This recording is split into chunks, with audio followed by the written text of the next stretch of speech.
فلا هادي له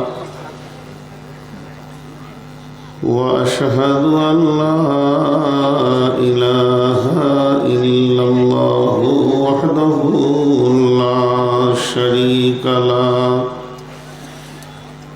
وأشهد أن محمدا عبده ورسوله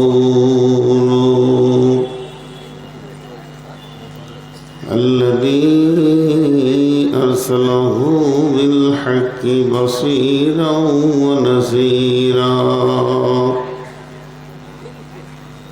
وداعيا إلى الله بإذنه وسراجا منيرا أما بعد فإن خير الحديث كتاب الله وخير الهدي هدي محمد صلى الله عليه وسلم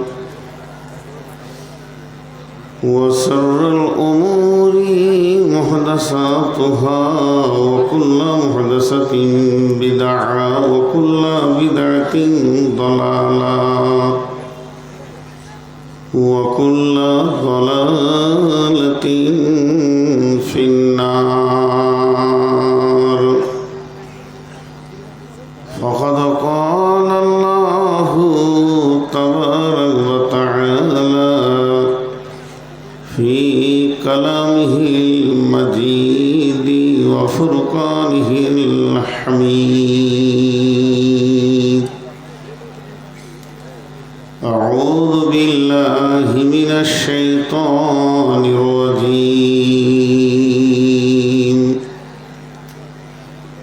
اقرأ باسم ربك الذي خلق خلق الإنسان من علق اقرأ وربك الأكرم الذي علم بالقلم علم الإنسان ما لم يعلم بسم الله الرحمن الرحيم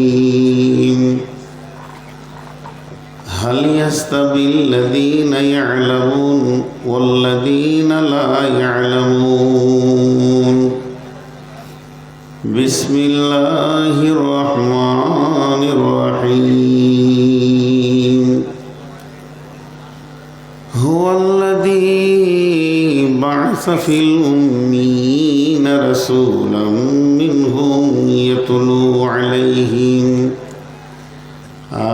آياته ويزكيهم ويعلمهم الكتاب والحكمة وإن كانوا من قبل لفي ضلال مبين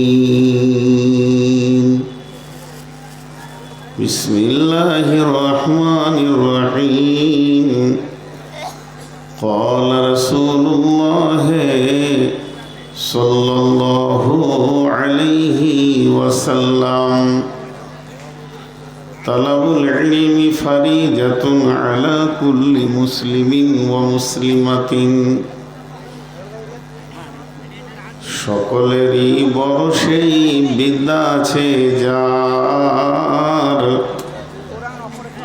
সকলেরই বড় সেই বিদ্যা আছে যার বিদ্যা সমান ধন গো কোথা আছে আর সকলেরা যাকে মানে আপনার দেশে আলিমের মান হয় স্বদেশে বিদেশে সব ধন ক্ষয় হয় খরচ করিলে বিদ্যা নাহি ক্ষয় হয় চিরকাল দিলে ইলম শিখা ফরজ সকলেরই পরে ঘর ছাড়িতে হয় যদি ইলমের তরে। বিদ্যা যে শিখিয়াছে সুখী সেই জন, বিদ্যাহীন মানুষ পশুর মতন। শৈশবে বিদ্যা শিক্ষা করিবারে কাল, একালে না শিখিলে বিদ্যা পরকালে ঘটিবে জঞ্জাল। তাই বলি অগ শিশু এখনো হইতে, যতন করব তোমরা বিদ্যা শিখিতে। গরিব দুঃখীর বাক্য হলে সুবচন, সাদে সাদরে তারে তুমি করিবে গ্রহণ। সম্রাট ধনীর বাক্য হলে কুবচন, ঘৃণা ভরে তারে তুমি করিবে বর্জন। সম্রাট সমসুখী সেই ভিখারি, থাকে যদি তার ঘরে আল্লাহওয়ালি নারী।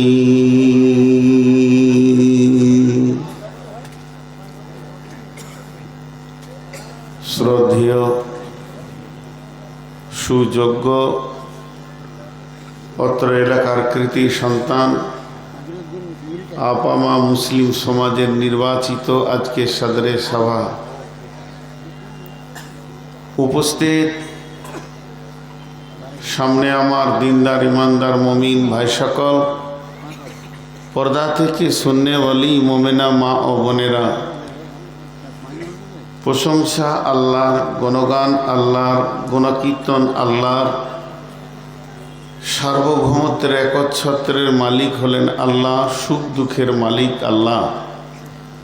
যে মহান মুনিব আজকে আমাদেরকে ডেঙ্গেল আল জামিয়া কেন্দ্রিক আয়োজিত মাহফিলে হাজির করেছেন, আমরা সেই মুনিবের দরবারে একবার হৃদয় খুলে শুকরিয়া আদায় করি আলহামদুলিল্লাহ।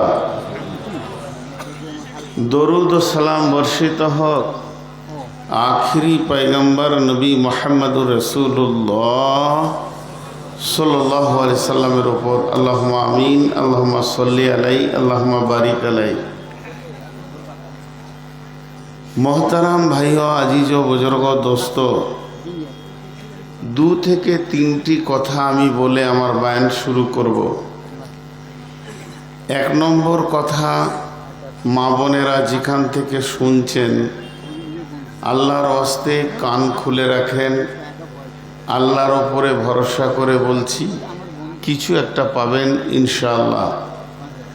পুরুষেরা যারা বসে রয়েছেন আলহামদুলিল্লাহ, আজকে অতটা ঠান্ডা নাই, তারপরও শুধু আপনাদের কাছে ছোট্ট একটা আবদার করছি, যার সামনে জায়গাটা ফাঁকা একটু জমে যান, যেগুলো লোক দাঁড়িয়ে আছে ওরা বসে যাবে।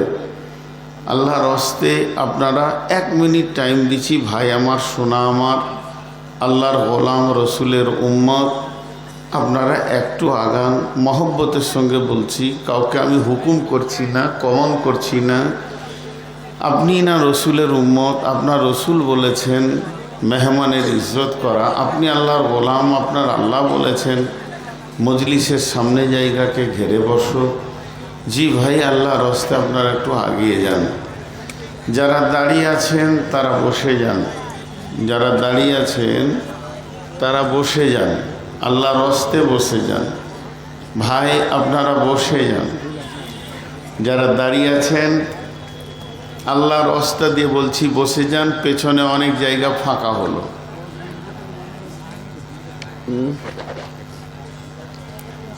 আপনাদের পশ্চিম উত্তর কোনটা গোটাই ফাঁকা আছে। এই বস, এই বস। যারা দাঁড়িয়ে আছেন হাতগুলো ধরে বলছি বসে যান।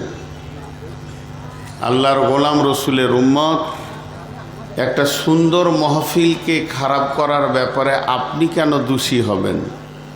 ইসলাম এটা তো আপনাকে বলেনি, পাওয়ার দেয়নি। ভাই যারা দাঁড়িয়ে আছেন তাদের হাত পায়ে ধরে বলছি বসেছেন, জায়গা না থাকতো তা আপনার দাঁড়ানোটা আমাকেও গ্রহণ করে নিতে হতো। যে মানুষ জায়গা দেয়, যথেষ্ট জায়গা মাদ্রাসার ফিল্ডে যে হিসাবে লোক খাচ্ছে, রাস্তায় যত লোক, তাতে তো এখানে জায়গা না হওয়ার কথা, কিন্তু আসলে তো মানুষ শোনে না, চলে যায়। বিধায় আপনাদেরকে কত রকম করে বললাম, হাত পা ধরে বললাম, আপনারা যারা দাঁড়িয়ে আছেন বসে যান। বারবার বলছি, ভাই এই সামনে দুজন দাঁড়িয়ে আছেন সাদা প্যান্ট পরে, আপনারা মানুষ না কি গো? হাজি পায়ে ধরছি রে ভাই, হ্যাঁ একটু কি বিবেকের চেতনা আসে না? হ্যাঁ আমি যে একটা বিদেশি মানুষ, আমি আলিম নই, আমি আপনাদের মেহমান, পা দুটা ধরলাম তাও দাঁড়িয়ে আছেন।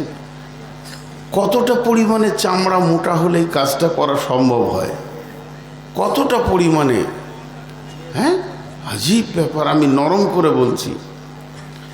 এখন আমি আমার বায়ানের দিকে এগিয়ে যাচ্ছি, আপনারা মন দিয়ে শুনবেন, এটাই হচ্ছে সব থেকে বড় জিনিস।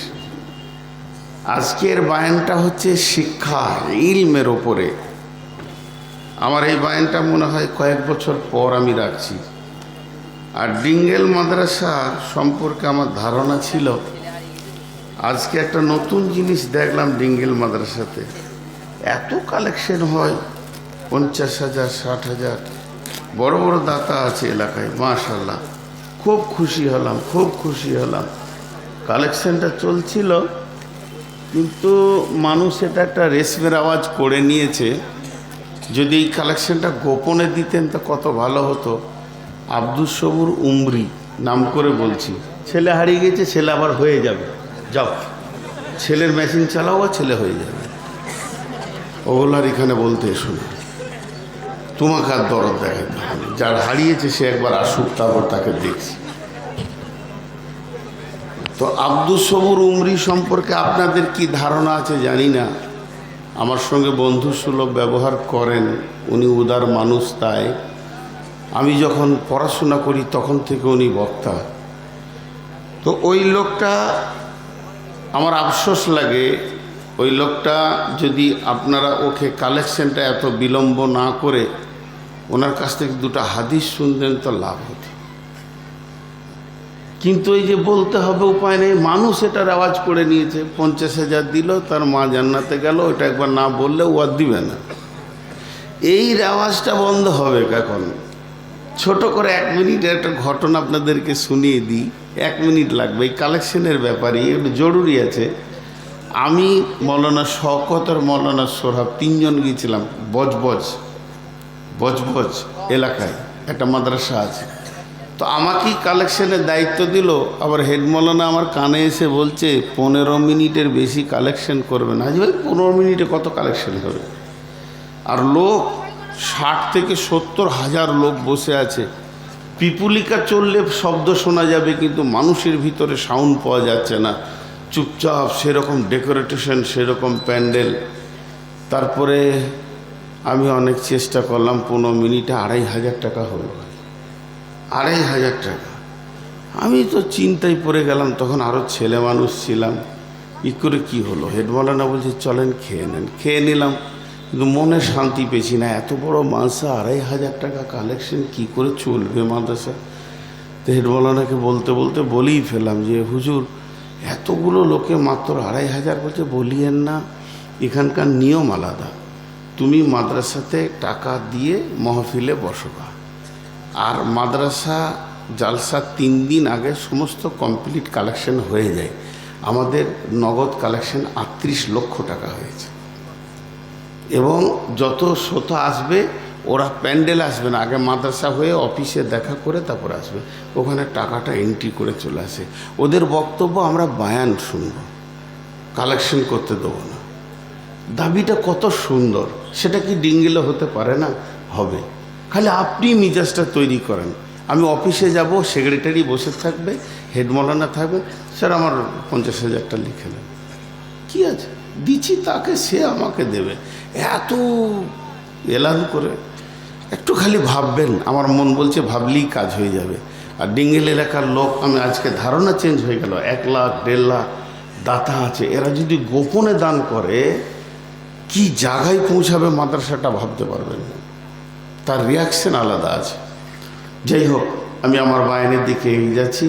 আস্তাগফিরুল্লাহ, ডান দিকে বাম দিকে কথা না বলে। একটা হচ্ছে শিক্ষা। শিক্ষা শিক্ষা হচ্ছে পৃথিবীর প্রথম আদি প্রথম শিক্ষকের নাম হচ্ছে আল্লাহ। খালি ভাবেন, প্রথম শিক্ষকের নাম হচ্ছে আল্লাহ। আলাস্তু বিরব্বিকুম ক্বালু বালা। এই শিক্ষাটা কে দিয়েছিলেন? আল্লাহ দিয়েছিলেন। প্রথম ক্লাস হয়েছে আমাদের আলামে আরওয়াতে, জান্নাতের ভিতরে। এগুলো তো শুধু সেই ক্লাসের আর দ্বিতীয় রিপ্লাই চলছে। এটা যা, তারপরে আত্মার দেহ যখন পৃথিবীতে আসলো, তোর কানে আজান দাও, ওর কাছে আবার শিক্ষা পৌঁছাও, দাওয়াত দাও, দাওয়াত দাও, দাওয়াত দাও। দাওয়াতের কতটা গুরুত্ব! রবীন্দ্রনাথ বলেছিলেন, সব থেকে বড় ইউনিভার্সিটি কেউ দেখতে চাও? ওর মতো বড় ইউনিভার্সিটি আর নাই। পৃথিবীর সব থেকে বড় ইউনিভার্সিটি আমাদের এলাকায় আমরা যেটাকে বড় ইউনিভার্সিটি মনে করি, বিশ্বভারতী। অনেক বড়, 10-15 বর্গ কিলো, ছোটোখাটো ইউনিভার্সিটি নয়। কিন্তু না, বলছে এক বিশাল বড় ভার্সিটি। সেটা কে? না, মায়ের কোল। মায়ের কোলের মতো ইউনিভার্সিটি আর নাই, পৃথিবীর সেরা ইউনিভার্সিটি। তো শিক্ষা হলো পৃথিবীর আদি, আর শিক্ষাই হচ্ছে শেষ। যখন ও মরবে, বিছানায় আছে, চোখ উল্টে গেছে, ঠোঁট শুকিয়ে যাচ্ছে, হয়তোবা যারা জীবিত আছে তারা চিন্তা করছে লোকটা আর 5 থেকে 10 সেকেন্ড, বলছে তখনও তালকিন দাও, লা ইলাহা ইল্লাল্লাহ, আশহাদু আল্লা ইলাহা ইল্লাল্লাহ। তার মানে শিক্ষার শেষ নাই। শিক্ষা শুরু হয়েছে জন্মের লগ্নে, পৃথিবী বিদায়ের আগে পর্যন্ত শিক্ষা। শিক্ষার কতটা গুরুত্ব! ছোট্ট 2 লাইনের একটা উপন্যাস আপনাদের সামনে উপস্থাপনা করছি। একটা পানি জাহাজ চলছে সমুদ্রের মাঝে, হঠাৎ নাবিক ঘোষণা করে দিল, হে যাত্রী মহোদয়, তোমরা শোনো, ইঞ্জিন নিচে ফেটে অজস্র পানি ঢুকছে, হয়তো বা এই জাহাজটা 5 থেকে 10 মিনিটের মধ্যে সমুদ্রের গর্ভে ডুবে যাবে, শেষ হয়ে যাবে। 4000-5000 যাত্রী আছে, হই চই কান্না কাটি লাফালাফি সমুদ্রের মধ্যখানে শুরু হয়ে গেল। এরই মাঝে সেই জাহাজের ক্যাবিনে একটা লোক বসে বসে বই পড়ছিলেন। ওকে যে একজন বলছে, তুমি এখনো পড়ছো? ডুবছে, আর 6 মিনিট পর মত হবে, তুমি এখনো পড়ছো? ও বই পড়তে পড়তে বলছে, আমি পড়ে যা হবে, তুমি না পড়ো সেই তাই হবে। তো আর 2 মিনিট আছে, 2 লাইন তো পড়েলি। এর নাম শিক্ষা, এর নাম শিক্ষা। আজকে যে ছেলেগুলোকে আপনারা পাগড়ি দিয়ে বের করে দিলেন, এদের শিক্ষা শেষ হয়ে গেল? না, এদের প্র্যাকটিক্যাল জীবন শুরু হলো। শিক্ষা কত গুরুত্ব! চলেন আল্লাহ কি গুরুত্ব দিচ্ছেন আগে শুনেলি। বিসমিল্লাহির রহমানির রহিম। ইকরা বিসমি রাব্বিকাল্লাযী খলাক, খলাকাল ইনসানা মিন আলাক, ইকরা ওয়া রাব্বুকাল আকরাম আল্লাযী আল্লামা বিল কলম, আল্লামাল ইনসানা মা লাম ইয়ালাম। 5টা আয়াত দিলেন। 5টা আয়াত কেন দিলেন? 6টা দিলেন না কেন? 4টা দিলেন না কেন? এর ভিতরে কথা আছে, পরে বলছি। বিশ্বনবী এই জাতিকে বাঁচানোর জন্যে জাতি কিভাবে বাঁচবে, জাতি পৃথিবীতে বর্বরা থেকে বাঁচবে, পৃথিবীতে মানবকুলের জীবন পাবে, জাতি কবরে বাঁচবে, জাতি হাসরে বাঁচবে, পুলসেরাতে বেঁচে জান্নাতে যাবে। আল্লাহর নবী বাড়ি থেকে বের হয়ে চলে গেলেন গারে হিরাতে। একদিন নয়, দুদিন নয়, 1 মাস নয়, 2 মাস নয়, কন্টিনিউ তিনি 6 মাস কেঁদেছিলেন জাতির জন্যে কোনো একটা ব্যবস্থাপনা রবের কাছ থেকে নেওয়ার জন্যে। যখন 6 মাস পরিপূর্ণ হয়ে গেল, জিবরাইল আমিন এসে বললেন, ইকরা বিসমি রব্বিকাল্লাযী খলাক, খলাকাল ইনসানা মিন আলাক, ইকরা ওয়া রাব্বুকাল আকরাম আল্লাযী আল্লামা বিল কলম আল্লামাল ইনসানা মা লাম ইয়ালাম। 5খানা আয়াত দিলেন। বিশ্বনবী বললেন, জিবরাইল আমি পড়তে জানি না।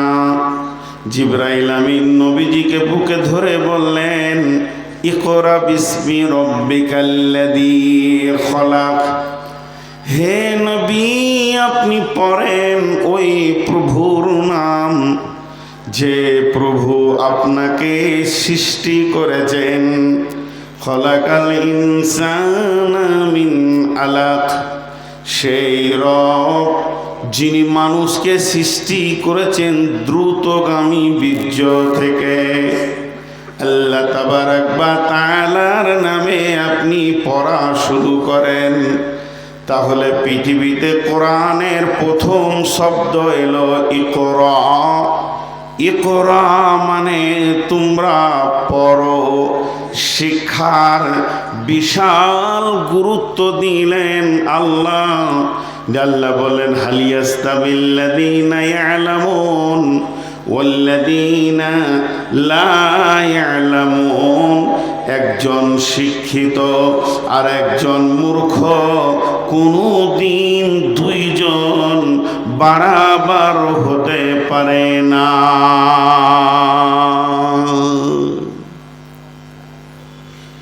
শিক্ষার কত গুরুত্ব রয়েছে। আমরা শিক্ষাটাকে অবহেলায় হারিয়ে দিচ্ছি। ভাই, আমার দিকে আপনারা সকলে তাকিয়ে থাকবেন, অন্যদিকে তাকায়েন না। যে লোকগুলো দাঁড়িয়েছেন পা দুটো জড়িয়ে ধরছি, বসে যান। তাছাড়া আপনাদের দিলে বসবে না, এটা শরীয়ত নয়। জি, আপনাদের পা দুটো জড়িয়ে ধরছি, বসে যান। আর এখানে যে ওই 2 জনকে আল্লাহ কোথা থেকে এনেছিল, আবার উঠে ওরা দাঁড়িয়েছে। ওরা আপনাদের এখানে একটা ফিতনা চলছে আর কি, সেই গোষ্ঠী হিসাবে ওরা কাজ চালিয়ে যাচ্ছে। আপনার আল্লাহর হস্তে বসে। তাহলে শিক্ষার একটা প্রথম গুরুত্ব আপনারা পেলেন। শিক্ষা, আপনারা আমার দিকে ধ্যান দেন।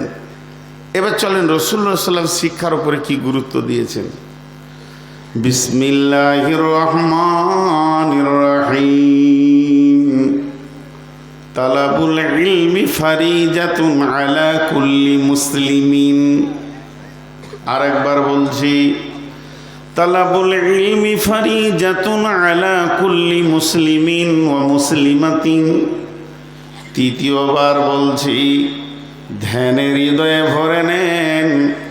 আল্লাহর নবী বলছেন, ইলমে তলব করা, জ্ঞান অন্বেষণ করা, ইলম অর্জন করা প্রত্যেকটি মুসলমানের জন্যে ফরজ।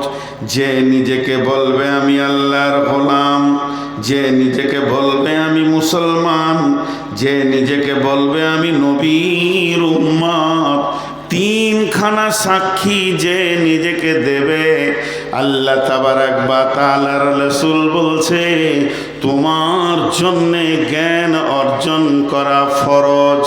শুধু ফরজ নয়, ফরজে আইন।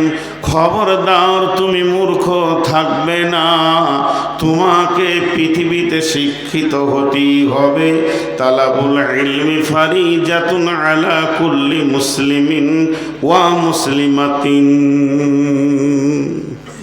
আল্লাহ দিলে ফিতনা বিদায় হলো, জানটা ঠান্ডা হলো। এই আল্লাহ তুমি ওদেরকে উচিত শিক্ষা দিও। জি, একটা ঘটনা এসে যাচ্ছে যুদ্ধের। আমি কথা এমনি বলছি না আপনাদেরকে, একটু মনোযোগ। তো ফরজের আবার দুটো ভাগ, একটা হলো ফরজে আইন আর একটা হলো ফরজে কেফায়া। ফরজে আইন মানে অপরিহার্য ফরজ, মানতে হবে, লাই ভুল হয়ে যাবে, মানতেই হবে। আর একটা হলো ফরজে কেফায়া, হলো 2-10 জন হলেই হলো, 2-5 জন হলেই হলো। ছোট্ট একটা উদাহরণ দিলে বুঝতে পারবেন। জোহরের আজান হলো, যতটি লোক বসে আছেন আমার ছোট ভাই বড় ভাই হিসাবে সবাই একবার মুখ খুলবেন। জোহরের আজান হলো, জোহরের নামাজটা ফরজ না নফল? ফরজ, পড়তেই হবে। একটা বাড়িতে, আমি মহিলার কথা আপাতত বলছি না, পুরুষে বলছি, বাপ ভাই চাচা দাদা মিলে 12টা কি 18টা পুরুষ আছে, সে 18 জনের ওপরই ফরজ। যদি চাচা বলে বা বাপ বলছে দুজন যে ছেলেদেরকে তোরা কাজ টাজ কর, আমরা নামাজটা পড়ে আসছি, গোটা ফ্যামিলির হয়ে যাবে, তা হবে না। এটার নাম হচ্ছে ফরজে আইন। ফরজে কেফায়া কাকে বলে? খুব কাজ চলছে বাড়িতে, কাজে ব্যস্ত, হঠাৎ আপনার মোবাইলে রিং বাজলো, আসসালামু আলাইকুম। ওয়ালাইকুম সালাম। বলে আপনার বড় ভাইরা মারা গেছেন। কোথায়? একটা ভাইরা মারা গেছে, মানে আপনার আব্বার ভাইরা মারা গেছে, আপনার খালু। তো এটা জানাজা পড়তে যেতে হবে, জানাজা ফরজ। এখন যদি আপনার আব্বার চাচা বলে কাজে খুব ব্যস্ত রে, ধান কাটাকাটি চলছে, তোরা কাজগুলো দেখ, আমরা ফ্যামিলি থেকে 3 জন যাচ্ছি, যথেষ্ট, সবারই জন্যে যথেষ্ট। তাহলে ইলম শিখা ফরজ। কোন ফরজ? এই জোহরের নামাজের মতো ফরজ না জানাজার নামাজের মতো ফরজ? জি কথা, জি না, দুটোই। ফরজে আইন আবার ফরজে কেফায়া, দুটোই আছে এর ভিতরে। ফরজে আইন কেমন, ফরজে কেফায়া কেমন? আলিম সবাইকে হতে হবে না। যদি ওই ফরজটা হয়ে যেত তাহলে প্রত্যেকটি মুসলমানকে বুখারি মুসলিম তফসির পড়ে আলিম হতে হতো। আলিম হওয়াটা ফরজে কেফায়া। এলাকাতে একটা হবে, গাঁ থেকে 2টো হবে, পাড়া থেকে একটা হবে, ভালো আলিম হবে, গোটা এলাকার জন্য যথেষ্ট। এটা হলো ফরজে কেফায়া। আলিম হওয়াটা ফরজে কেফায়া, আলিম হওয়াটা ফরজে কেফায়া। কিন্তু 2টি জিনিস শিক্ষা করা হচ্ছে ফরজে আইন। যতগুলি মানুষ পৃথিবীতে বেঁচে থাকবে, যতগুলি মুসলমান বেঁচে থাকবে, ফ্যামিলিতে যদি 20টা লোক হয় নারী পুরুষ মিলে, সেই নারী পুরুষ সকলকে 20 জোনাকি শিক্ষা করতে হবে। ওই 2টি জিনিস সকলের জন্য ফরজে আইন। সেই 2টি কি? 1 নম্বর হলো আল্লাহর হুকুম কেমন ভাবে আপনার ওপরে আসছে, আর ওটা কিভাবে পড়লে রিটার্ন করা যাবে, এই পর্যন্ত জানাটা সকলের জন্যে ফরজ। জোহরের নামাজটা কেমন হবে, আসরের নামাজটা কেমন হবে, রুকুটা কেমন হবে, সাজদা কেমন হবে, বছরে 1টা মাস রোজাটা কিভাবে রাখবো না রাখবো, তার মানে আল্লাহর হুকুম যেগুলো আমার ওপরে আসছে, কোনোটা কোনোটা সপ্তাহে একবার, কোনোটা প্রতিদিন, কোনোটা মাসে, কোনোটা বছরে। প্রত্যেকটি আমলকে আমাকে পুঙ্খানুভাবে জানতে হবে, ফ্যামিলির সকলকেই জানতে হবে। এটা ফরজে আইন 1 নম্বর। 2 নম্বর ফরজে আইন হচ্ছে যতটা পরিমাণ ইলম না থাকলে পেটে হারাম ঢুকে যাবে। আপনাকে আমাকে হালাল খেতে হবে। পৃথিবীতে যে যেটা বিজনেস করবে, রুজির ব্যাপারে যে যেটা নিজের লক্ষ্য বস্তু বেছে নেবে, এর ভিতরে রসুলের হাদিস কি আছে, কতটা পরিমাণ ওটাকে ঠিক রাখলে আমি ঠিক জায়গাতে থাকতে পারবো, এতটা জানাটা হচ্ছে ফরজে আইন। প্রত্যেকটি মুসলমান নর নারীকে এই পর্যন্ত জানতেই হবে, তাকে আলেম হোক চাই না হোক। একটা হলো আল্লাহর হুকুমকে নবীজি কেমনভাবে পুরা করেছে, আমাকেও এইভাবে করতে হবে। 2 নম্বর হলো আমি অতটা পরিমাণ জ্ঞান অর্জন করব যেন আমার পেটের ভিতরে হারাম না ঢুকে যায়। এটা হলো ফরজে কেফায়া, এটা হলো ফরজে আইন। তাহলে ইলম শিখতেই হবে। রাসূলুল্লাহ সাল্লাল্লাহু আলাইহি ওয়াসাল্লাম কত গুরুত্ব দিয়েছিলেন ইলমে, একটা ঘটনাতে বুঝে নেবেন। বদরের যুদ্ধটা যুদ্ধ ছিল না, বদরের যুদ্ধটা যুদ্ধ ছিল না, হঠাৎ হয়ে গিয়েছিল। বদরের যুদ্ধটা কিভাবে হলো? মক্কা থেকে কাফের মুশরিকদের অত্যাচারে লোক মদিনা আসতে লাগলো, মদিনায় জমা হতে লাগলো। এই যে চলে আসছে এরা হিজরত করে, বেশ কিছু ফ্যামিলি সেখানে থেকে গিয়েছিল, যারা ঈমান এনেছে, আল্লাহকে আল্লাহ বলে মেনেছে, রসুলকে রসুল বলে মেনেছে। সেই রকম বেশ কিছু ফ্যামিলি মক্কায় থেকে গেছিল, তাদের উপরে অমানসিক অত্যাচার চলছিল।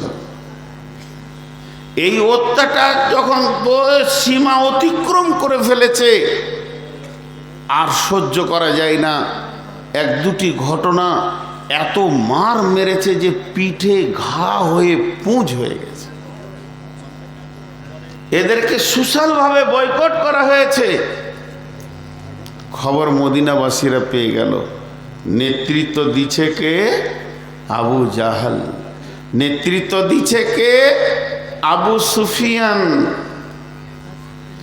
সেই সুফিয়ান, সেই আবু সুফিয়ান ব্যবসা করতে গেছে শামে। 1 মিনিটের জন্য আপনাদেরকে বুঝাই। কৃষ্ণনগরটাকে ধরেলেন মক্কা, আর ডিঙ্গলটাকে ধরেলেন মদিনা, আর শাম ধরেলেন বহরমপুর। বোঝানোর জন্য বলছি, আবু সুফিয়ান মক্কাতে মুসলমানদের উপরে অত্যাচার করছে, তাদেরও আত্মীয় স্বজন বাপ ভাই মদিনাতে রয়েছে।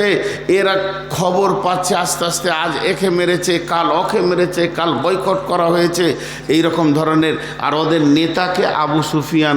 ওই আবু সুফিয়ান বিরাট বড় 1000টা লোকের কাফেলা নিয়ে চলে গেছে কোথায়?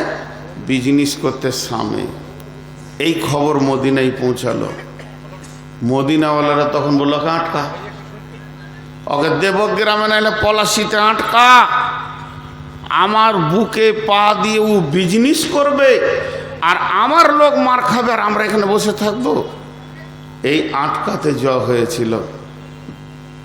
কতজন গেছিলেন?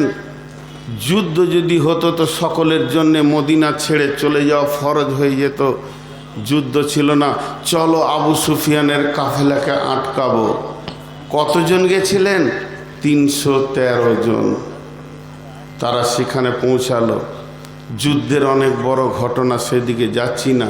শেষ রেজাল্ট কি দাঁড়ালো? যুদ্ধের শেষ রেজাল্ট কি দাঁড়ালো? মুসলমানদের 13 জন, মুসলিম বাহিনী আমাদের ইমানদার ভাই 13 জন শহীদ হয়ে বদরের মাটিতে শুয়ে গেলেন। তাদের দাফন কাফন সেখানে আছে।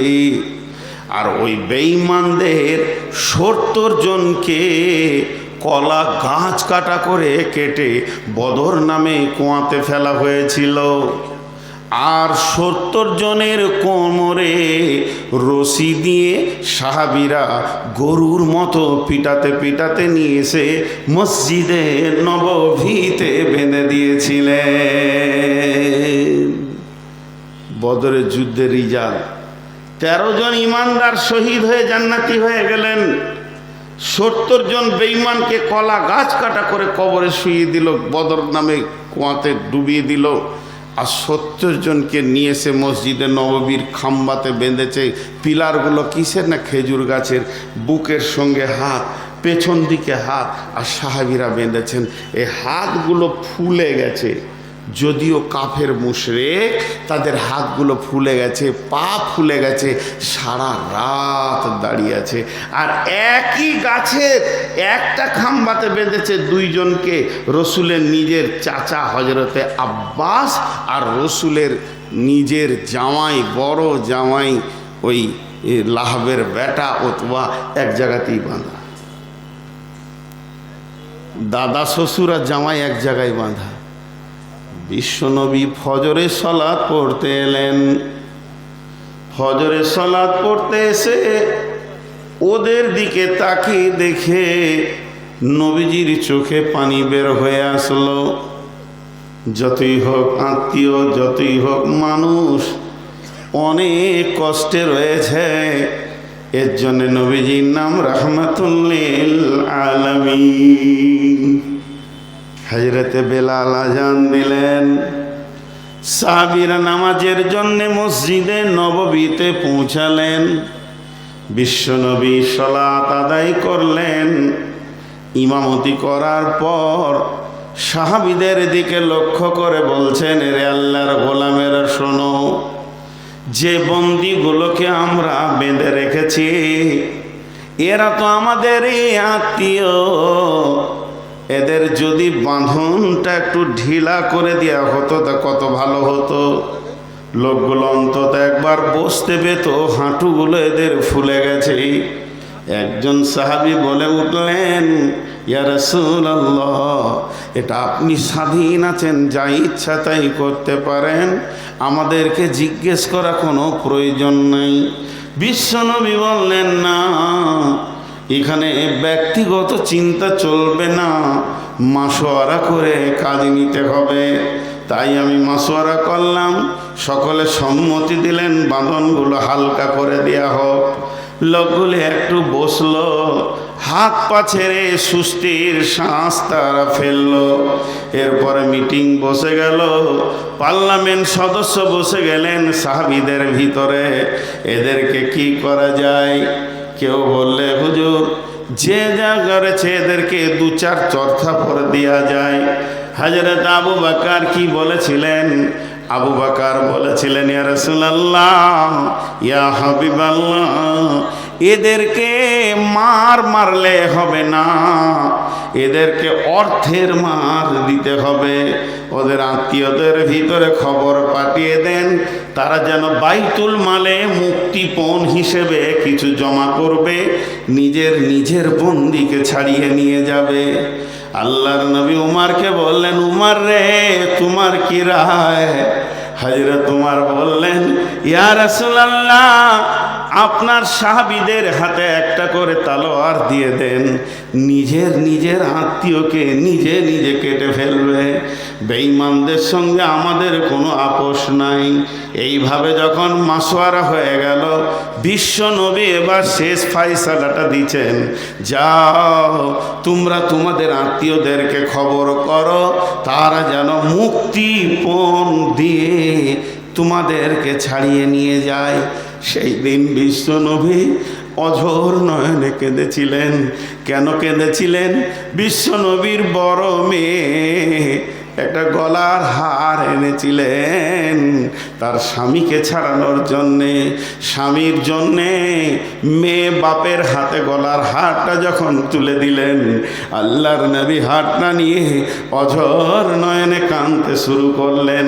হারটা কার ছিল? না খাদিজার। খাদিজার গলার হার মেয়েকে সে উপহার দিয়েছিল। সাহাবীরা বলেছিলেন, ইয়া রাসূলুল্লাহ, ওটা বাইতুল মালে জমা দিতে হবে না, আপনি নিজের কাছে রেখেলেন।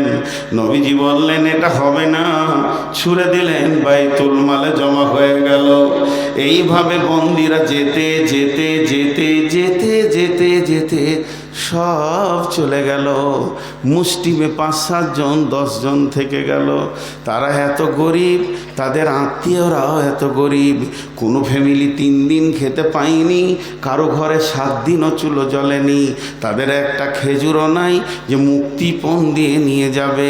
তাই তারা এই অসহায় অবস্থায় থেকে গেল।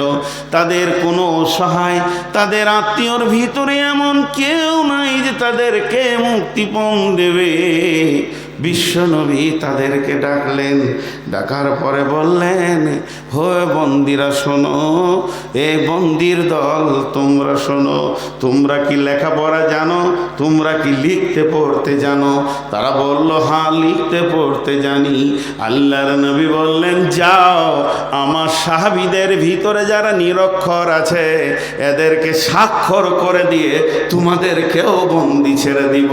তার মানে বিশ্বনবী শিক্ষাকে কত গুরুত্ব দিয়েছেন, একটা শিক্ষার বিনিময়ে বন্দিকে পর্যন্ত মাফ করেছেন।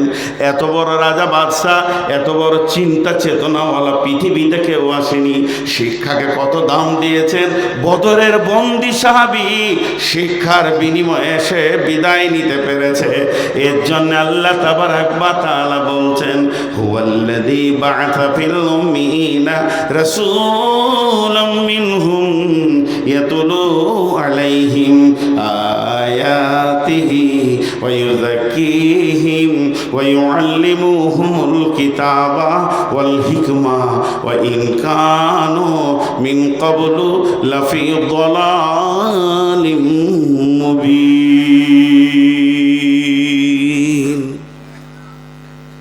জি কিছু বলছেন?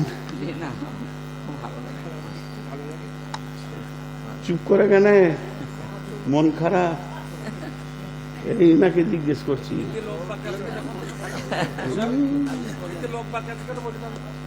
আমি তো বাকি আছি।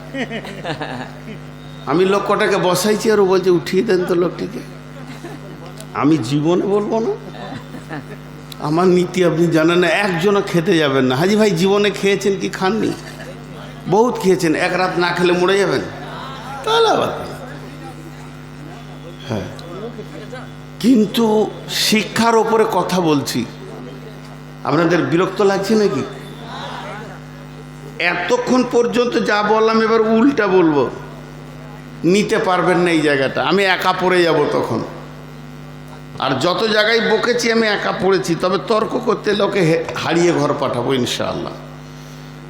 শিক্ষার উপরে কথা বলছি, কিন্তু দেখেন কিছু লোক পেছনে দাঁড়িয়ে আছে, এদের মাথায় কোন শিক্ষা ঢুকেছে জানি না। ওর বাপ বলেছে বসবি না, ওর দাদু জীবনে বসে নাই, যে জালসায় গিয়েছে। ও যদি বসে যায় তাহলে বংশমর্যাদা শেষ হয়ে যাবে। খবরদার বসবি না, আমরা বাঁদর বংশের লোক, যেখানেই যাই ডালের উপরে মাথার উপরে থাকি, জীবনে বসবে না। এক হুজুর আবার মৌলবি সাহেব মাথায় রুমাল দিয়ে দাঁড়িয়ে আছে, দেখেন ওকে আবার কোন জিবরাইল দিয়ে বলবে বসে। ওকে তো আমাকেই ভয় লাগছে যে আমাকে মারবে নাকি। আল্লাহ মাহবুব জানে কত রকম মানুষ পৃথিবীতে এসেছে, হিলে নেই। মৌলবি হিলানো খুব কঠিন, পাবলিক হিলে যাবে, কিন্তু এতগুলো লোক বসে গেল, ও কিন্তু হিলে নেই। ওর মাথায় আছে যে ও যতগুলো অক্ষর পড়েছে আমি অতগুলো পড়েছি, তোর কথা কেন আমি শুনবো। জি ভাই, আল্লাহর হস্তে সকলে একবার বলি আলহামদুলিল্লাহ। জোরে বলেন আলহামদুলিল্লাহ। আচ্ছা, বিশ্বনবী লেখাপড়া জানতেন না? তো 4টা কারণ বর্ণনা আছে, মনে থাকলে বলবো, নাহলে চলে যাব। তো এখন ওটা আর বলছি না যে ওনাকে কেন অক্ষর দেওয়া হয়নি, 4টা কারণ আছে। তো তা আল্লাহ তাবারক ওয়া তাআলা শিক্ষার গুরুত্ব দিয়েছেন এবং রাসূলুল্লাহ সাল্লাল্লাহু আলাইহি সাল্লামও শিক্ষার গুরুত্ব দিয়েছেন। এখন একটা মজার কথা আপনাদেরকে বলি, সেটা হচ্ছে লেখা আছে শিক্ষা জাতির মেরুদণ্ড। সবাই বলে, তাই না ভাই? শিক্ষা জাতির মেরুদণ্ড। কথা বলে না। শিক্ষা জাতির মেরুদণ্ড। আপনাদের এইদিকে ট্রেন যায়, ট্রেনে একটা হচ্ছে জেনারেল কম্পার্টমেন্ট, জেনারেল বগি, স্লিপার বগি, AC3, AC2, AC1, স্পেশাল, 5টা ওর সেকশন আছে। প্রথমে হচ্ছে জেনারেল কম্পার্টমেন্ট, মানে গরু ছাগলের মতো সব ঢুকে পড়বে আর কি, জেনারেল কম্পার্টমেন্ট। তারপরে হচ্ছে স্লিপার, এসি লয়, AC1, AC2, AC3, 3 রকম এসি আছে, আর একটা আছে স্পেশাল। মোট 5টা কোচ আছে। তো সব থেকে দামি কোনটা? জেনারেলটা। যে বলেন জেনারেলটা। পৃথিবীতে যত কলেজ ভার্সিটি, মানে দুটো শিক্ষা, একটা দিনী শিক্ষা, একটা দুনিয়া শিক্ষা, প্রাইমারি স্কুল থেকে নিয়ে MA পাস পর্যন্ত, ডাক্তারি, MBBS, FRCS, MD, MCom, MB, যা ডিগ্রি এসেছে, এটা কি জেনারেল না? জেনারেল। তার মানে ওটা হচ্ছে সব থেকে পচা শিক্ষা। জেনারেল নাম দিয়ে চলে গেছে যারা, জেনারেল। আর যাকে বাংলায় বলা হয় সাধারণ শিক্ষা, আর এটা হচ্ছে অসাধারণ শিক্ষা। এটা হচ্ছে অসাধারণ শিক্ষা। জেনারেল ব্রেন নিয়ে অসাধারণ শিক্ষার কাছে পৌঁছানো অনেক কঠিন আছে। জি, এই মাঝে 2 মিনিট আমি কথা বলবো। আমি ভেবেছি যে 4 মাস যখন বাড়িতে থাকবো, প্রতিদিন ফেসবুকে আসবো এই শিক্ষার ওপরে কথা নিয়ে। এখানে 2 মিনিট একটা কথা বলে দিই, আজকের প্রোগ্রামেরই কথা। সেটা হচ্ছে প্রত্যেকটি ছেলে মাস্টার্স যখনই করছে, কিংবা গ্র্যাজুয়েশন পাস করছে, বা মাধ্যমিক উচ্চ মাধ্যমিক পাস করছে, খালি চাকরির পেছনে ঘুরঘুর করছে। আর চাকরিটাকেই বেশি মানুষ প্রাধান্য দিয়েছে। চাকরির সন্ধি বিচ্ছেদ হচ্ছে চাকরগিরি। চাকরগিরি থেকে এসেছে চাকরি। নওকার মানে কি? চাকর। আর বিশ্বনবী বলছেন 98% হালাল খাবার আছে বিজনেসের ভিতরে। চাকরি যারা করে তারা সময় কাটায়। আর যদি বলেন কথাটা কার, আমার এটা আজ থেকে 20 বছর আগে আমি এই বায়ান করেছি। চাকরি যারা করে, যে একটা হাই স্কুলে হেডমাস্টার হেঁটে যাচ্ছে, আপনি যদি পেছন থেকে বলেন ওই চাকর, ওই চাকর, ও তো সরকারের চাকর, কোনো ডিস্টার্ব হবে না, ও চাকরিটাকে গ্রহণ করে নিয়েছে। জি, এখন যদি বলেন যে আপনি এটা কেন বলছেন, কি আল্লাহর খেলা। এই কয়দিন আগেই আবুল কালাম আজাদ কি বলেছে দেখেন। আবুল কালাম আজাদ ফেসবুকে, আমি ওনার এটা পড়ছিলাম, বিশ্বের সবচেয়ে ধনী 100 জনের মধ্যে 75 জন হলো ব্যবসায়ী প্রতিষ্ঠান, আর 15 জন হলো বিনিয়োগকারী, 7 জন হলো খেলোয়াড়, 3 জন হলো শিল্পী। আর অর্থাৎ কেউ কখনো চাকরি করে ধনী হতে পারেনি। লিখেছেন আবুল কালাম আজাদ, কেউ কখনো চাকরি করে ধনী হতে পারেনি। চাকরি হলো বয়সকে শেষ করার একটা ফান্ড। দেখবেন হাটে খালি যে মাস্টারদের কীর্তন দেখবেন, কচু 2.5 টাকা কেজি হলো, বলবে 2 টাকায় দিবি। সারা জীবনে চাকরি পেলে আমি আগে ইন্না লিল্লাহ পড়ি, যে ছেলেটা জীবনের সুখটাই শেষ হয়ে গেল, আরও ভালো খাবে না, ভালো দেখবে না। কারণ এসেছে তো জেনারেল বগি থেকে, গরু ছাগলের মতো থেকে এসেছে। অসাধারণ শিক্ষা তার পেটে আল্লাহ দেয়নি। জি, আর মক্তবের যদি মৌলবি হয়, 3000 টাকা যদি বেতন হয়, তার মতো সুখে রিল্যাক্সের জীবন আর কাউকে দেখতে পাবেন না। জি ভাই, এর জন্য এর ভিতরে একটা অসাধারণ সুখের ভান্ডার ভরা আছে। চলেন এখন আমি কিছু জিনিস আপনাদের সঙ্গে বিনিময় করতে যে উল্টা করব। সারা পৃথিবীর সমস্ত এডুকেশন বিভাগ একটা কথা বলছে, শিক্ষা জাতির মেরুদণ্ড। শিক্ষা জাতির, সকলে বলেন শিক্ষা জাতির, আরেকবার জোরে বলেন শিক্ষা জাতির। আমি উল্টা বলছি, শিক্ষা জাতির ক্যান্সার। আমারটাকে কেটে দেন, আমারটাকে কেটে দেন। জি, কেন? শিক্ষা জাতির যদি মেরুদণ্ড হতো, ফার্স্ট আসে ডাক্তারদেরকে, ডাক্তারগুলো সব একটা ডাকাত হয়ে বসে আছে। ঠিক না ভুল? আমি চোখের পানিতে কোলের ছেলেটাকে নিয়ে যাচ্ছি ছটফট করে, আর ডাক্তার মুছে তেল দিয়ে বলছে যাক একটা খরিদ্দার এলো। একটা ডাক্তার যে গাড়িটা চাপে, সেটা একটা ট্যাবলেট কোম্পানি ওকে ফ্রিতে দিয়েছে। ডাক্তারদের 1 পয়সা খরচা নাই, জাঙ্গিয়া থেকে কোর্ট পর্যন্ত ওকে কিনতে হয় না, ওষুধ কোম্পানি সাজিয়ে দিয়েছে। যে চেম্বারে বসবে ওই চেম্বারটা নার্সিংহোম ওলা ওর পয়সা মেটাচ্ছে বা মাসের ভাড়া মেটাচ্ছে, না হলে কোনো ফার্মেসি ওর ভাড়া মেটাচ্ছে। আর যখন ডাক্তার লিখবে দেখবেন একটা কোম্পানির ওষুধ লিখবে ও, তাহলে একটা ডাক্তার কি করে জাতির মেরুদণ্ড হলো, এই জাতির জানকে কেড়ে খেয়ে নিয়েছে। আপনারা একবার হ্যাঁ না বলেন, নাহলে একা পড়ে গেছি যে ডাক্তার জাতিকে শেষ করেছে। আপনার এলাকায় একটা নার্সিংহোমের মালিক, নাম জিজ্ঞেস করবেন না আমাকে, বলছে চোখের সামনে ছটফট করছে, আগে টাকা দে তারপর ভর্তি হবে।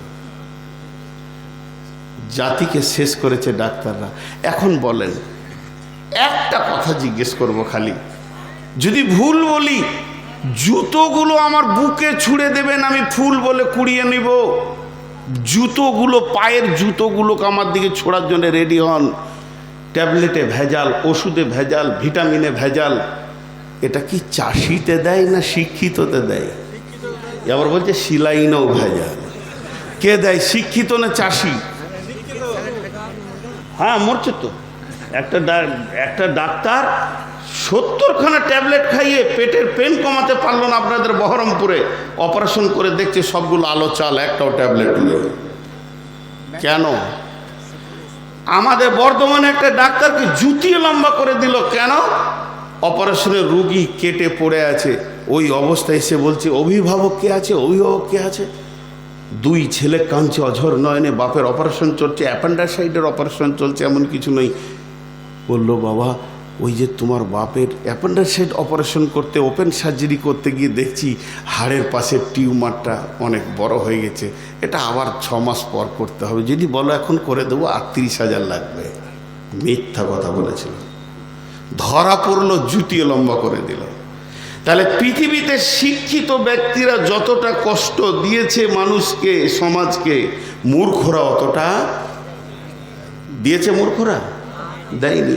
তাহলে ছেলে পিলে পড়াবেন না কাল থেকে, জি, ছেলে পিলে পড়াবেন না। আর উকিল নামে একটা জাত আছে, আল্লাহ আকবার, ওদের যদি আসল হাকিকাত বলে দিই তাহলে শেষ হয়ে যাবে। ইঞ্জিনিয়াররা ম্যাক্সিমাম মাতাল, মাতাল, সারা রাত প্ল্যান এস্টিমেট আনতে পারছে না, খালি টেনে যাচ্ছে, ইঞ্জেকশন টেনে যাচ্ছে আর বোতল টেনে। তবে সবাই নয়, সবাই নয়, সবাই নয়। তাহলে শিক্ষার জাতি মেরুদণ্ড নয়, শিক্ষা জাতির মেরুদণ্ড নয়, শিক্ষা জাতির মেরুদণ্ড নয়। জাতির মেরুদণ্ডের নাম হচ্ছে ঈমান। আল্লাহর রাসূল বলে চলে গেছেন, তাআল্লামনাল ঈমান সুম্মা তাআল্লামনাল কুরআন। সাহাবীরা বলতেন, আমাদের যিনি নবী এসেছিলেন তিনি ঈমানের মেসেঞ্জার ছিলেন, আমাদের চরিত্র বানিয়েছে, ঈমান বানিয়েছে, তারপরে আমাদের হাতে কোরআন দিয়েছে। অতএব একটা ঈমানদার ব্যক্তি কোনোদিন সে 2 নম্বরই করতে পারবে না। এখন যদি ওই ডাক্তারটার ভিতরে ঈমান থাকে, ঈমানদার ডাক্তার বহুত আছে, ভাইয়া আমি পারবো না, আমার দ্বারা হবে না, তুমি অন্য জায়গায় চলে যাও, ভাইয়া এর ওষুধ আমি পাচ্ছি না, অন্য জায়গায় চলে যাও। মানুষকে ধোঁকা দিবে না। আব্বা মারা গেছে এসে রোমে, মানে এসি রোমেতে লাশটাকে 3 দিন রেখে খালি 75,000 টাকার বিল করেছে। এই রকম নার্সিংহোম গাদা দেখতে পাবেন। তার মানে হচ্ছে কি, পৃথিবীর সব থেকে বড় ডাকাত, শিক্ষিত, বাটপার, বেঈমান এই মুসলমান মানে ডাক্তারেরা। কিন্তু তার ভিতরে যদি ঈমান নামে বস্তুটা থাকতো, সাহাবীরা বলেছিলেন তাআল্লামনাল ঈমান সুম্মা তাআল্লামনাল কুরআন। কোরআনের মতো শিক্ষাকে গ্রহণ করার আগে আমাদের নবী আমাদেরকে 10 থেকে 12 বছর খালি ঈমান শিখিয়েছে। ঈমান থাকলে ওষুধে ভেজাল হবে না, ঈমান থাকলে সিলাইনে ভেজাল হবে না, ঈমান থাকলে বেঈমানি করে অপারেশন হবে না, ঈমান থাকলে সে কোম্পানির গোলাম হয়ে ওষুধ লিখবে না, সে যেটা দরকার ওটাই লিখবে। ফার্মেসির সঙ্গে তার গোপন আতাত আছে, 4টা রুগী পাঠাবো, এত টাকা লাগবে, রক্তের উপর 22টা করিয়ে দিয়ে 4000 টাকা বিল করিয়ে 1.5 থেকে 2000 টাকা ডাক্তারের থাকে। বন্ধুরা আমার, তাহলে জাতিকে কষ্ট দিয়েছে শিক্ষিতরা। তবে বিশ্বনবী বলেছেন জাতিকে বাঁচাতে পারবে একমাত্র ঈমান। এখন আপনারা একমত না দ্বিমত? ঈমান আলাদা জিনিস। তাতে সে ইঞ্জিনিয়ার হোক, ডাক্তার হোক, যে হোক না কেন, ঈমান যখন ভিতরে ঢুকে যাবে তার কলম 2 লাইনে আর চলবে না, বেলাইনে আর চলবে না। আজকে শিক্ষা জাতিকে শেষ করেছে। হাজি ভাই, আবার জেনারেল শিক্ষাতে আছে ইন্দ্রিয় কয়টা? ইন্দ্রিয় হচ্ছে কয়টা? 5টা। ইন্দ্রিয় কয়টা? 5টা। এটাও ভুল, এটাও ভুল। বলছে হাত, চোখ, কান, নাক, জিভ, এগুলো হলো ইন্দ্রিয়। আপনি হাত দিবেন গরম না ঠান্ডা আপনাকে বলে দেবে, চোখ দিয়ে দেখবেন লাল না নীল বলে দেবে, নাক দিয়ে শুনবেন গন্ধ না সেন বলে দেবে, কান দিয়ে শুনবেন এটা চিকে ডাকছে নাকি কাঁদছে বলে দেবে। ঠিকই আছে ইন্দ্রিয় 5টা, কিন্তু তোমার এই 5টাকে রিজেক্ট করে দেবো এখনই। হাত দিয়ে তুমি গরম ঠান্ডা বলতে পারবে, কিন্তু চোখটা বেঁধে দিয়ে যদি হাতটা তোমার খালার গায়ে দেওয়া হয়, বলা হয় তোর মা আছে, হাত বলবে যে এটা মা না খালা? তাহলে তো এটা বাতিল হয়ে গেল। এখন চোখ বলবে ঠিক, তাই যদি হয়তো রেল লাইনে দাঁড় করিয়ে দেবো, ওই দূরে দেখতে পাবে যে রেলটা শুরু হয়ে গেছে। চোখও ভুল দেখে, চোখ ঠিক দেখে? হ্যাঁ, মাঠে দেখবেন আকাশটা নেমে গেছে, ওইখানে লাফিয়ে উঠা হবে। চোখ জীবনে ঠিক দেখেছে? ও ভুলই দেখছে। তো তাহলে 2টো গেল। জিভ বলছে ঠিক বলে দিবে ঝাল না টক, সেটা তুমি বলবে। ইউপি থেকে আলু কাটেনে মুখে যদি ভরে দিই ফলটার নাম বলে দিতে পারবেন? এমন আজীব ফল দিয়ে দেবো জীবনে খাননি, তাহলে জিভে তো বাদ হয়ে গেল। কান, আপনার কান কতটা ঠিক বলবে? এখনই ভুল বলিয়ে দিব। আব্দুল সবুর সাহেবের বায়ান শুনেছেন, ওইটা চালিয়ে দিলে বলবেন আব্দুল সবুর আছে, কিন্তু আমার নকল কত বেরিয়ে গিয়েছে। চালাইছে আব্দুর রহমান কি দেলোয়ার, আপনি বলবেন নূর মোহাম্মদ আছে। গোলমাল হয়ে গেল কান আপনার। কোরআনকে জিজ্ঞেস করেন ইন্দ্রিয় কয়টা? কোরআন বলবে ইন্দ্রিয় হলো 8টা। বিবেক, বুদ্ধি, জ্ঞান, 3টে জিনিস 5টার সঙ্গে না থাকলে ওই 5টা কোনো কাজে লাগবে না। তার মানে তাআল্লামনাল কোরআন সুম্মা তাআল্লামনাল ঈমান। পৃথিবীর শ্রেষ্ঠ শিক্ষা এনেছে কোরআন। আল্লাহ তাবারাক ওয়া তাআলা এর জন্য বলেন বিসমিল্লাহির রহমানির রহিম, হুয়াল্লাযী বা'আসা ফিল উম্মিয়িনা রাসূলাম মিনহুম ইয়াতলু আলাইহিম আয়াতিহি ওয়া ইউযাক্কিহিম ওয়া ইউআল্লিমুহুমুল কিতাবা ওয়াল হিকমা ওয়া ইন কানু মিন ক্বাবলু লাফি যালালিম মুবিন।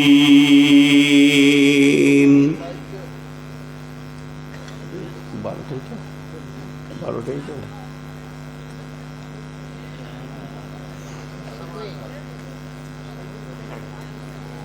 আমি ছাড়বো 12টাই।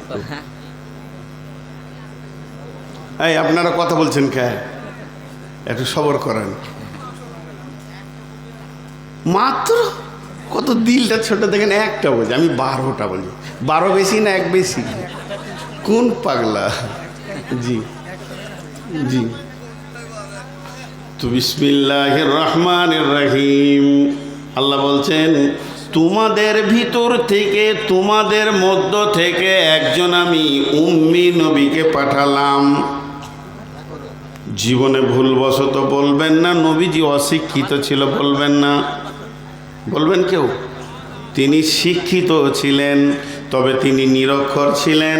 নিরক্ষর থাকার 4টা কারণ বর্ণনা করা হয়েছে। একটা এটা দুর্বল কারণ, এটাকে মানা যাবে না, তারপরও বলে দিচ্ছি, ছোটতে মা বাপ মারা গেছে, জন্য শিক্ষা হয়নি। 2 নম্বর, আল্লাহ তাবারাক ওয়া তাআলা আমার নবীকে বিনা অক্ষরে পণ্ডিত বানিয়েছেন, এটা আল্লাহর কুদরত। তার কারণ হচ্ছে কি, সবাই তো অক্ষরের মাধ্যম দিয়ে পণ্ডিত হয়, অক্ষরকে টেনে নিলে তার জ্ঞান বুদ্ধি শেষ হয়ে যায়, কিন্তু আমার নবী ছিলেন বিনা অক্ষরে পণ্ডিত, এটা আল্লাহর কুদরত। 3 নম্বর হলো, আমার নবীকে আল্লাহ তাবারাক ওয়া তাআলা অক্ষর শিখাননি কেন? তাহলে নবীজিকে কাউকে পড়াতে হবে, আর এই পৃথিবীতে নবীজির কেউ শিক্ষক হয়ে যাবে। তা আমার আল্লাহ চাননি যে নবী মুহাম্মদের শিক্ষক কেউ হয়ে যাক, তার দামটা বেড়ে যাক। আমার নবী থেকে তার দাম বাড়বে আল্লাহ চাইনি। কার বুকে পাটা আছে বিশ্ব নবীকে বলবে আই তোকে পড়াবো, এই অক্ষর হয়নি। আর 4 নম্বর হলো, কোরআনকে কিয়ামত পর্যন্ত সততা মানে প্রমাণ করার জন্যে অক্ষর দেওয়া হয়নি। নবীজি লিখতে পড়তে জানতেন, ঘটনা কি ঘটে যেত, কাফের বেঈমানেরা বলতো এর ভিতরে নবী মুহাম্মদের কথা লুকানো আছে, সে গোপনে 2 লাইন লিখে দিয়েছে, এই কথা আল্লাহ কাউকে বলতে দেবেন না। এরই জন্য আল্লাহ তাবারাক ওয়া তাআলা তাকে অক্ষর দিলেন না, তবে তিনি পৃথিবীর সেরা শিক্ষিত মানুষ ছিলেন। আল্লাহ কাকে কিভাবে শিক্ষিত করতে এলে জানেন না? আল্লাহ তাবারাক ওয়া তাআলা ইলম, জ্ঞান, মহাসমুদ্রের জ্ঞানের সঙ্গে কানেক্ট করেছেন আল্লাহ। জি, এখন এই আপনাদের মাদ্রাসা আল জামিয়া যে ছেলেগুলো ফারেক হলো, ওদের কথা বলছি না, ওদের কথা বাদ দেন।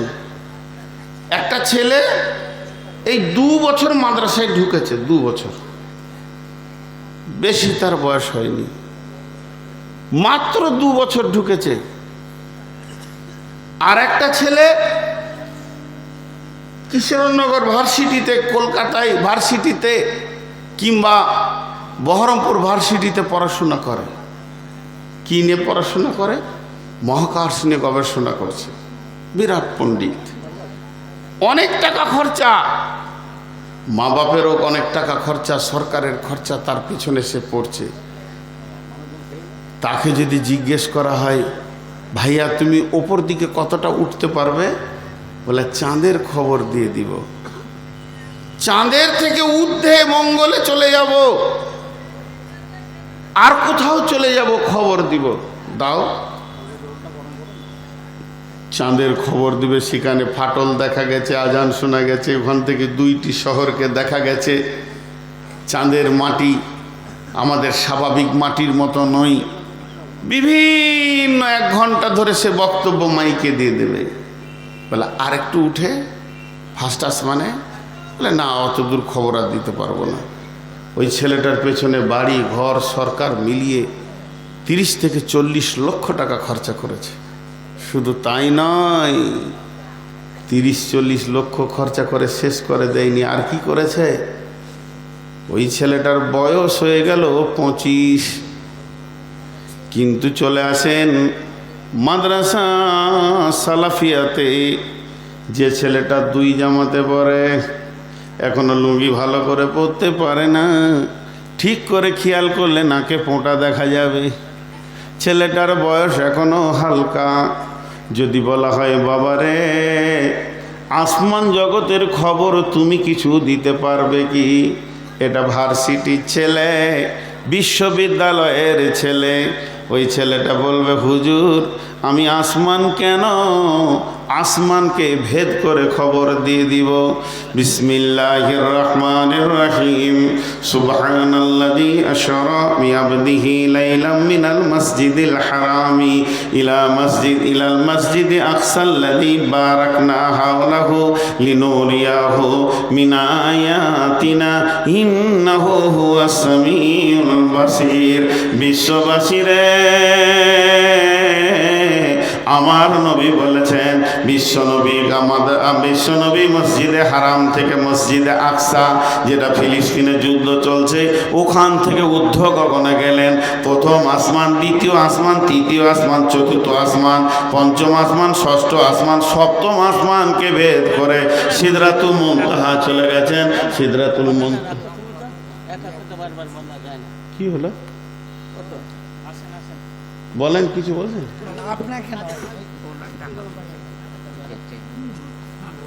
আমি ভয় গিয়েছি।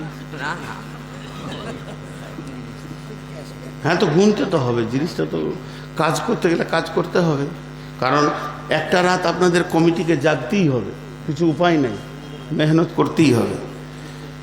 সিদরাতুল মুনতাহা, সেটাকে অতিক্রম করে আমি একদম জান্নাতের খবর দেব, লৌহ কালামের খবর দেব, আমি জাহান্নামের খবর দেব। আমি কত দূর দিতে পারবো? বাচ্চা ছেলেটি একটা নয়, দুটা নয়, এরকম হাজারো খবর দিয়ে দেবে। প্রথম আসমানটা কোথায় আছে, কিভাবে বানানো হয়েছে, দ্বিতীয় আসমানটা কোথায় আছে, কিভাবে বানানো হয়েছে, তৃতীয় আসমান কেমন আছে, চতুর্থ আসমানে কে আছে।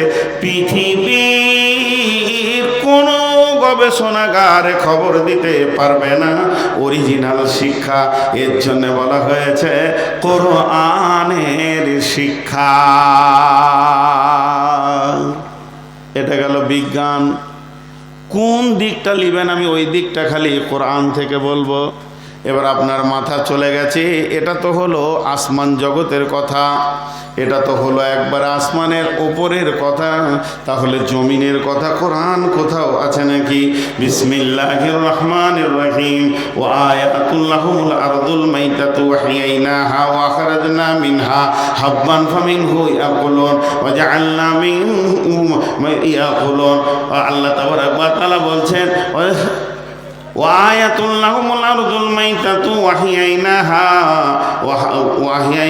وأخرجنا حبا فمنه يأكلون وجعل فيها من نخيل وعنب وفجرنا فيها من العيون ليأكلوا من ثمره وما عملته أيديهم أفلا يشكرون। বন্ধুরে, জমিনের ব্যাপারে আমার আল্লাহ বলছেন, একই মাটিতে ফসল ফলে, অম্ল, তিক্ত, ঝাল, সেই মাটির উপাদান সাদা, বেগুনি, লাল। আর ওয়াল আরদা মিহাদা, এই জমিনকে তোদের জন্য বিছানা বানিয়েছি। শুধু তাই নয়, আফালা ইয়ানজুরুনা ইলাল ইবলি কাইফা খুলিকাত ওয়া ইলাস সামাই কাইফা রুফিআত ওয়া ইলাল আরদি কাইফা সুতিহাত। আমি জমিনকে কেমন করে বিছানা বানিয়েছি খালি শুধু দেখো। তুমি তাই বলে নয়, এই জমিনের ভিতরে আখ ভরে দাও, কদুর লত ভরে দাও, আবার গাছ বের হয়ে যাবে, মটরের গাছ বের হবে, ছোলার গাছ বের হবে, এখানে ধানের গাছ বের হবে, গমের গাছ বের হবে, পাটের গাছ বের হবে, ধনের গাছ বের হবে। কিন্তু তোমার বাপকে, মাকে, ভাইকে ভরে দিলে পচে শেষ হয়ে যাবে। আমি জমিনকে এমনভাবে বানিয়েছি, একই জমিতে তুমি মরিচের গাছ দেবে তো ঝাল হবে, আর আপনার নিমের আঁঠি দেবে তো তেতেও হবে, আবার সেখানে তেঁতুল দেবে তো টক হবে, অম্ল, তিক্ত, ঝাল। সেই মাটিরই উপাদান সাদা, বেগুনি, লাল, কোনো ফুলটা লাল, কোনো ফুলটা সবুজ। আমি জমিনের ভিতরে কি কারিশমা রেখে দিয়েছি তুমি জানো কি? আমি রব এই জমিনটা তোমাদের জন্য বানিয়েছি। প্রতি বছর একবার এটাকে মেরে দিই, তারপরে তোমাদের জন্য সুন্দর করে হারা বারা ফলে ফুলে তোমাদের জন্য সাজিয়ে দিই, সেগুলো তোমরা খাও। তারপরও আমি রব তোমাদের কাছে কোনো বিনিময় নিই না। প্রকৃত যদি ছেলেকে শিক্ষিত করতে হয় জমিনের ব্যাপারে, তাকে কোরআনের আওতাভুক্ত করে দিতে হবে।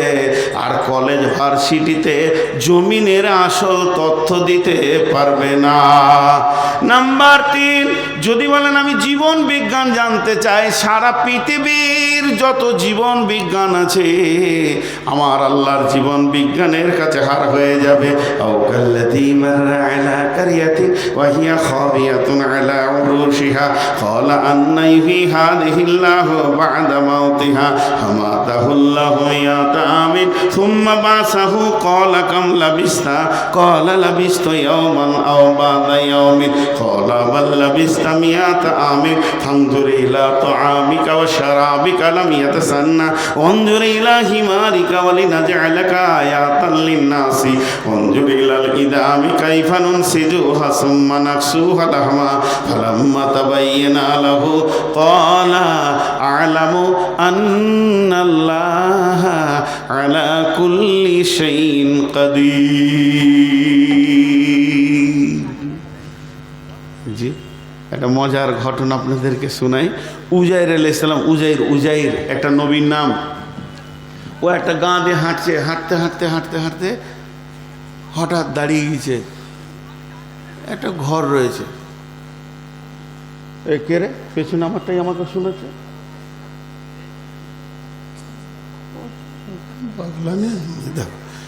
লাইভে দিয়ে দিয়েছে তো আমারটাই আমাকে শোনাচ্ছে। ভাই ডিস্টার্ব হয় তো। ঘুরছে, দেখে বোঝা যাচ্ছে এখানে কোনো একটা গাঁ ছিল 20-50 বছর আগে। ভাঙা ঘর, ছাদ। এমনি করে তাকিয়ে দেখছে, মুখ দিয়ে কি বের হচ্ছে দেখেন। আল্লাহ তুমি আবার গাঁ বানাতে পারবে? আচ্ছা, ও ঠিক বলেছে? এটা বলেন ঠিক বলেছে? আল্লাহর ব্যাপারে আবার ওই ধরনের কথা বলছে। আল্লাহ আজরাইলকে বলে মারাকে মেরে দিলে ফামাতা হল্লাহ মিয়াত আমিন সুম্মা বাসাহু। তাফসীর ইবনে কাসিরে লিখেছে, ওকে যখন মারা হলো তখন সময় হচ্ছে সকাল, আর যখন জীবিত করা হচ্ছে তখন হচ্ছে বিকাল। আল্লাহ উজাইরকে জিজ্ঞেস করছে, উজাইর কামলা বিস্তা, কোরআনের কথা বলছি, সই জৈব লয় কামলা বিস্তা। তো উজাইর বলছে লাবিস্তা ইয়াওমান বাদা ইয়ামিন। ইয়া আল্লাহ, আমি একদিন কিংবা একদিনের কিছু সময় ঘুমিয়েছিলাম। আল্লাহ বলছেন বাল্লা বিস্তা মিয়াতা আমিন। হে উজাইর, তুমি 100 বছর ঘুমিয়েছিলে। ফানজুর ইলা তাআমিকা ওয়া শারাবিকা লাম ইয়াতাসান্না ওয়ানজুর ইলা হিমারিকা ওয়া লিনাজআলাকা আয়াতাল লিন-নাস। সঙ্গে ছিল খেজুর, আঙ্গুরের রস, ডুমুর আর আঙ্গুর। খাবারগুলো ঠিক রয়েছে, কিন্তু গাধাটা নাই তো নাই। চারিদিকে তাকিয়ে দেখছে গাধা নাই। 2-4টা হাড়-হাড্ডি পড়ে রয়েছে, ধরলে খসে চলে আসছে চুনের মতো। আল্লাহ বলছেন অঞ্জুর এলা হিমারিকা, একবার তাকিয়ে দেখ তোর গাধাটা আমি কেমন করে বানাই। এবার গাধার হাড়গুলো, আসমান থেকে মুসেরাতের হাওয়া আসলো, ওই হাওয়া যখন চলতে শুরু করলো, গাধার হাড়-হাড্ডিগুলো নিজের জায়গায় জুড়ে গেল। সুম্মা নাকসুহা লাহমা, এবার মাংসগুলো এসে জুড়ে গেল আল্লাহর কুদরতে। এবার গাধাটা যখন লড়েছে তখনই উজাইর বলছে ক্বালা আ'লামু, এ আল্লাহ আমি তো জানি আন্নাল্লাহা আলা কুল্লি শাইইন কাদির, তুমি হচ্ছে সমস্ত জিনিসের উপরে ক্ষমতাবান। হে পৃথিবীর বিজ্ঞানীরা, চ্যালেঞ্জ থাকলো, ওই মরা গাধা 100 বছর পর কি করে জীবিত হয়েছে? তোদের বিজ্ঞানের স্কেল খুঁজে পাবে না, তোদের বিজ্ঞানের ব্রেন সূত্র খুঁজে পাবে না। এরই জন্যে বলছে এটা জেনারেল বগি থেকে আসেনি, AC-1 তরফ থেকে এসেছে। অতএব জেনারেল গরু ছাগলরা কি করে কোরআনকে উদ্ধার করবে? সাহাবীরা বলেছিলেন তাআল্লামনাল ঈমান সুম্মা তাআল্লামনাল কোরআন। সাধারণ মানুষ প্রকৃত শিক্ষিত যে তার রবকে চিনেছে। ইকরা বিসমি রব্বিকাল্লাযী খালাক। জিবরাইল আমিন নবীজিকে বললেন, নবী হে, তোমাকে যে সৃষ্টি করেছে তার নামে পড়ো। তার মানে আল্লাহকে চিনেছে যে সে বলবে। এখন বলেন, মরা গাধা আল্লাহ জীবিত করতে পারবেন কি না? বলেন পারবেন কি না? পারবে। কেউ একটু চেপে বলছে পারবে, মনে হয় খানিকটা পারবে না। তো পারবে তো আসতে বলছেন কেন? আল্লাহ তাবারক ওয়া তাআলা মরা গাধাকে জীবিত করতে পারবেন কি না? হ্যাঁ, মূসা আলাইহিস সালামের ভাজা মাছ জীবিত হয়ে গিয়েছে। বিজ্ঞানীরা কোন মাছের কথা বলবি তুই? ইউনূস আলাইহিস সালামের মাছের খবর নাই কি কোরআনে? খালি আমি এটাই বলছি আপনাদেরকে, নাই কি? জি, কোন দিকটা বলবেন? এখন যদি মাছের কথা বলতে লাগি, মাছের বিজ্ঞানী পড়ে একদম ক্লাস 9 থেকে ক্লাস 10 পর্যন্ত, 6 থেকে 7 থেকে মাছ নিয়ে পড়ে আপনি মাথাটাকে গোলমাল করে দিলেন। আর আমার আল্লাহর কালাম পাক বলছে মূসার ভাজা মাছ জীবিত হয়ে চলে গেল পানিতে। যা সামালগা, বিজ্ঞানীদের দাঁতগুলো খুলে পড়ে যাবে। কি করে কি হলো রে? ভাজা মাছ। আল্লাহকে চিনতে তোদের ভুল আছে বলে এটা বলছিস। ইতিহাস শুনলেন? লে মজা।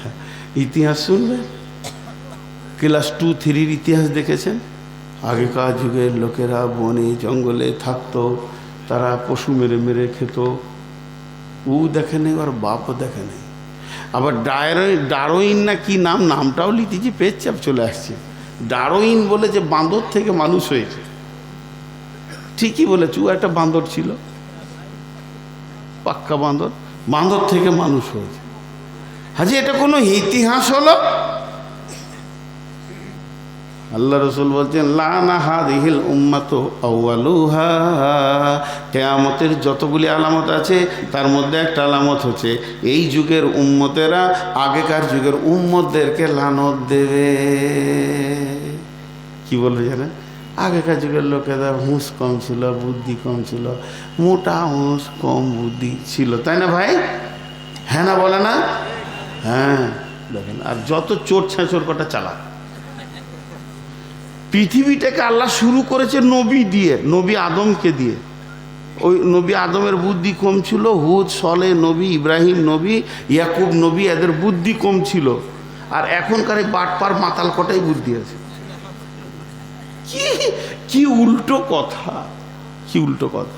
আল্লাহ বলছেন শুনেলে ইসলামের ইতিহাস। বিসমিল্লাহির রহমানির রহিম। ওই যে ক্বালা রাব্বুকা লিল মালাইকাতি ইন্নী জাইলুন ফিল আরদি খলিফা। হে ফেরেশতার দল, আমি পৃথিবীতে মানব নামে একটা প্রতিনিধি পাঠাবার। প্রতিনিধিদের মাথাগুলো এত খারাপ হবে, গরু ছাগল জঙ্গলে মেরে খাবে, তা কোনোদিন হয়নি। পৃথিবীর প্রথম মানুষ হচ্ছেন হযরতে আদম, আর আদম আলাইহিস সালাম ছিলেন আল্লাহর নবী। একটা নবী কোনোদিন হারামখোর হতে পারে না, একটা নবী কোনোদিন পশু মেরে খেতে পারে না, একটা নবীর ব্যাপারে হালাল হারামের জ্ঞান অবশ্যই আছে। তোমাদের ইতিহাস পচে গেল, উড়ে গেল, ফুটে গেল, ব্রেন দিয়ে লিখতে গিয়ে গাদা ভুল করেছ, কিন্তু ইতিহাস কোরআন দিয়েছে। এর থেকে পুরাতন ইতিহাস পৃথিবীর কেউ দিতে পারবে না। কি লিখবেন জি ভাইরা আমার? ডিটেকটিভ লিবেন, বলেন ডিটেকটিভ। মার্ডার হয়েছে, উদ্ধার করতে হবে কে মেরেছে। গোপন তত্ত্ব গোয়েন্দা নেমে গেছি। ভারতবর্ষের গোয়েন্দা পড়ল না, আমেরিকা থেকে এলো, ইংল্যান্ডের এলো। এমপি মারা গেছে, আসামি বের করতে হবে। আল্লাহ তাবারাক ওয়া তাআলা বলছেন যত বড় পৃথিবীর ব্রেনওয়ালা তোরা আছিস, আমার একজন নিরক্ষর গোয়েন্দা আছে। চতুষ্পর প্রাণী কুকুরকে সঙ্গে লে তোর বাপের খবর দিয়ে দিবে। কুকুরের পেছনে অফিসার দৌড়ছে, অফিসারের পেছনে কুকুর দৌড়েনি। আল্লাহ তাবারাক ওয়া তাআলা বলছেন যে ইলমের ব্যাপারে, জ্ঞানের ব্যাপারে আমার সঙ্গে তোরা লাগতে আসিস না। আমি জ্ঞান এমন একটা দিয়েছি, তাআল্লামনাল ঈমান। সাহাবীরা বলতেন প্রথমে আমরা ঈমান শিখেছি, সুম্মা তাআল্লামনাল কুরআন। আল্লাহ তাবারাক ওয়া তাআলা তার দ্বীনি শিক্ষা, কোরআনের শিক্ষা হলো সর্বশ্রেষ্ঠ শিক্ষা। এই শিক্ষার উপরে কোনো শিক্ষা আর নাই। এই শিক্ষার উপরে কোনো শিক্ষাকে প্রাধান্য দেওয়া যাবে না। আমি আমার একটা ব্যক্তিগত মত বলছি, এটা আমার মত, এটা আমার মত, এটা আমার মত। এটা কোরআন নয়, হাদিস নয়, কিছু নয়। মন চাইলে নিতে পারেন, না মন চাইলে এটাকে ফেলে দিতে পারেন। আমার ব্যক্তিগত মত বলছি, জানেন কোরআন ছাড়া, কোরআনের শিক্ষা ছাড়া বাকি পৃথিবীর সব শিক্ষা বাতিল। কোরআনের তফসির হচ্ছে হাদিস, কোরআনটাকে ক্লিয়ার করেছে হাদিস। এই জন্যে কোরআন হাদিসের শিক্ষা ছাড়া বাকিগুলো সব ফালতু। এটা আপনার কি মনে হয় আপনি জানবেন, আপনার কি মনে হয় আপনি বুঝবেন। আমি এক জায়গায় বলেছিলাম, বর্ধমানেই হবে সম্ভব, যে school, high school, college, primary school, এই করতে করতে ইউনিভার্সিটি পর্যন্ত এগুলো সব ভেজালে শিক্ষা। যত অরিজিনাল শিক্ষা আছে মাদ্রাসায়। তো একজন প্রতিবাদ করেছিল ভেজাল কি করে হলো, বলে চলেন আপনার সঙ্গে আমার একমত। একটা দোকানে যাই, একটা দোকানে যাওয়ার পর দেখছি চানাচুরটা ভেজাল, সর্ষের তেলটা ভেজাল, সাবানে ভেজাল, কলগেট নিব সকালে মানবো সেটাও ভেজাল। এইভাবে 25টা মাল দোকান থেকে বের করলাম, দোকানের মালগুলি ভেজাল। এর জন্য দোকানদার দোষী না ফ্যাক্টরি দোষী? যারা বলেন বন্ধুরা আমার, থানার বড়বাবু চোর, বাম হাতে টাকা খায়, খুন মার্ডারকে ডান দিকে বাঁ দিকে করে উড়িয়ে দেয়। পঞ্চায়েত মেম্বার থেকে পার্লামেন্ট পর্যন্ত চোর বসে আছি। যত ইঞ্জিনিয়ার আর কন্ট্রাক্টর মিলে চুরি করে তারা শেষ করে দিল দেশকে। এবার বলেন মাস্টাররা কি শিক্ষা দিচ্ছে? যদি চেয়ারগুলো নোংরা হয়ে যায়, আপনার থানার বড়বাবু ঘোষ খেয়েছে, ধরা পড়েছে, তারপরে জিজ্ঞেস করালো তার বাড়ি কোথায়, সে বলছে আমার বাড়ি হলো জলপাইগুড়ি। বলে কোন গ্রাম? বলে জলপাইগুড়ি হলো আমার এমুক গ্রাম, মালন গ্রামের নাম। ঠিকই আছে, আপনার মালন গ্রামে কোন জায়গায় পড়াশোনা করেছেন? উনি বলবেন আমি চরকডাঙ্গি হাই স্কুলে পড়াশোনা করেছি। সিধা চলে যান চরকডাঙ্গি, যে মাস্টারকে ডেকে বলেন যে আমাদের ওখানে এইরকম নামে একটা থানার বড়বাবু আছে, এটা কি আপনার ছাত্র? গর্বের সঙ্গে বলবে হ্যাঁ আমার স্কুলের ছাত্র। বলে 3 দিন আগে মার্ডার হয়েছে, 13 লাখ টাকা বাম হাতে খেয়েছে। মালটা কি খারাপ মাল বানিয়েছেন স্যার, একটা ভালো মাল দিতে পারেননি। স্কুলে কি বাজে শিক্ষা হয়। আজকে রসুলের দরবারে, রসুলের মজলিসে এই রকম নোংরামি শিক্ষা জীবনে দেওয়া হয়নি। তার কারণ এখানকার থানার বড়বাবু যদি চোর হয়, পঞ্চায়েতে প্রধান যদি চোর হয়, ডিলার যদি চোর হয়, এখানে ইঞ্জিনিয়ার যদি চোর হয়, মাস্টার যদি চোর হয়, এই মালগুলো মাদ্রাসা থেকে বের হয়নি, বরং স্কুল থেকে বের হয়েছে। তাহলে স্কুল দেশকে ভালো সন্তান দিতে পারছে না। ফালতু স্কুলগুলো রেখে কি হবে? দেশকে ভালো সন্তানেরা দিতে পারছে না। আমার যুক্তিগুলো ভুল আছে না খারাপ আছে? মুখ খুলেন। স্কুল ভালো দিতে পারছে না, আমি ওদেরকে ধরবো না, স্কুলকে ধরবো। একটা ছেলে থানার ছোট বাবু ছিল, হঠাৎ বড় বাবু হয়েছে, এতগুলো ফল নিয়ে হেডমাস্টারকে দেখা করতে গেছে। স্যার আপনার দুয়ার বরকতে আমি বড়বাবু হয়েছে। বাহ বাহ বাহ বাহ বাহ, সুযোগ পেয়েছিস কিছু করে নিবি। দেখ কি মাস্টারু, মাস্টার কোটাকে ছুটি মেরে দিলে জানে শান্তি পাবো না। কেবল মাস্টার থাকলে রাগিয়েন না, কারণ আপনাদের শিক্ষা ছাত্র এত নোংরা হয়ে যাচ্ছে কেন? ওরা মারবে বলছে নাকি আমাকে? রাগ করিয়েন না ভাই।